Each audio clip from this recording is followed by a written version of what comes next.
నమస్తే అండి. అందరు ఎలా ఉన్నారు? అందరు బాగున్నారు అనుకుంటానండి. ఇది అమ్మవారు ఫస్ట్ డే నుంచి నేను అమ్మవారికి పూజ చేసుకున్నానండి. 9 డేస్ నేను అమ్మవారికి పూజ చేసుకొని అమ్మవారికి ఏమేమి నివేదించాను ఇది చూడవచ్చు. అమ్మవారికి రాగి అంటే చాలా ఇష్టం కదండి. సో రాగితో కూడా అమ్మవారికి నేను నివేదించాను. పులిహోర అన్నము, నిమ్మకాయ పులిహోర అన్నము, ప్లస్ పొంగలి, చక్కెర పొంగలి, ప్లస్ పాలు, ఫ్రూట్స్, టెంకాయ, వడలు.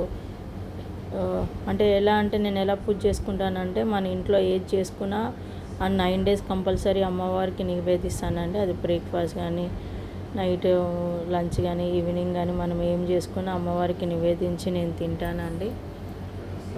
సో ఈ 9 డేస్ కంపల్సరీ నాన్ వెజ్ ఇలా ఏం తీసుకోకుండా నిష్టగా నియమాలతోనే పూజ చేసుకుంటామని, నేనే కాకుండా మా హస్బెండ్, మా పిల్లలు అందరూ నేను ఇష్టంతో పూజ చేసుకుంటామండి. మీరు చూడవచ్చు. అమ్మవారికి మహానైవేద్యం కూడా పెట్టాను నేను. అమ్మవారికి రాగి కూడా చాలా ఇష్టం అంటారు కదండి.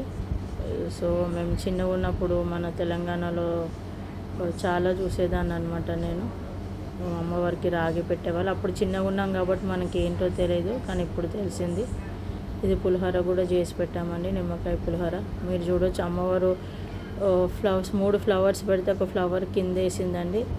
ఈ అమ్మవారిని నేను హైదరాబాద్లో పెద్దమ్మ టెంపుల్కి వెళ్ళినప్పుడు ఎప్పటి నుంచో ఉండింది అనమాట, అమ్మవారిని తెచ్చుకొని పూజ చేసుకోవాలని. సో అక్కడ నుంచి తెచ్చుకున్న ఫోటో అండి. సో అమ్మవారికి అదే ఫోటోకి పూజ చేసుకుంటాను నేను. సో మనం అమ్మవారికి నిమ్మకాయల దండ వేసామండి మేము. నిమ్మకాయల దండ అంటే నిమ్మకాయలో సాక్షాత్తు అమ్మవారు దుర్గమ్మ ప్లస్ ఆంజనేయ స్వామి స్వరూపం అంటారండి. అందుకే మీరు చూడవచ్చు, చాలామంది ఇంట్లో దిష్టి తీయడానికి కానీ, ఇంట్లో ఒక గ్లాస్లో వాటర్ వేసి అందులో కూడా నిమ్మకాయ వేసి పెడతారు. ఎందుకంటే వేయడం వల్ల ఇంట్లో ఉన్న నెగిటివిటీ అంతా తీసేస్తుంది అంటారు. సో అలానే మేము అమ్మవారికి ఫస్ట్ డే రోజు వేసినప్పుడు నిమ్మకాయలు ఎల్లో కలర్ ఉన్నాయండి. ఇప్పుడు 9 డేస్ కంప్లీట్ అయ్యేలోపు మీరు చూడవచ్చు చాలా మటుకు నల్లగా అయిపోయి. సో మనకున్న నెగిటివిటీని అంతా అమ్మవారు ఆ నిమ్మకాయలో పుంజేస్తుంది అంటారండి. సో అందుకే కంపల్సరీ. అది కాకుండా అమ్మవారికి నిమ్మకాయ దండ అంటే చాలా ఇష్టం అంటారు కదండి.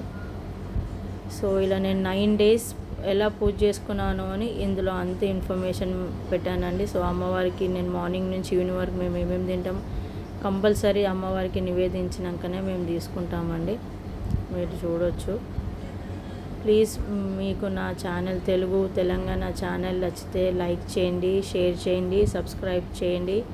మీరు తెలిసిన వాళ్ళకు నా ఛానల్ సబ్స్క్రైబ్ చేసుకోమని చెప్పండి. మన నెక్స్ట్ ఇయర్ ఇదే నవరాత్రులు, దసరా వరకు నాకు ఇంకా మా యూట్యూబ్ ఛానల్ పెద్దగా జరుగుతుందని అనుకుంటున్నాను అండి. మీ సపోర్ట్ వల్ల ఇంకా ముందు చాలా ఇన్ఫర్మేషన్ మీ అందరితో షేర్ చేసుకోవాలనుకుంటున్నానండి. ప్లీజ్. ఇది ఇంట్లో నేను చేసుకున్న జిలేబీలు అండి. అమ్మవారికి చేసి నివేదించాను. ఫస్ట్ టైం నేను ట్రై చేశాను, టేస్ట్ బాగుండింది. సో నేను ఫస్ట్ టైం చేయడం వల్ల అమ్మవారికి ఇచ్చానండి. Thank you for watching.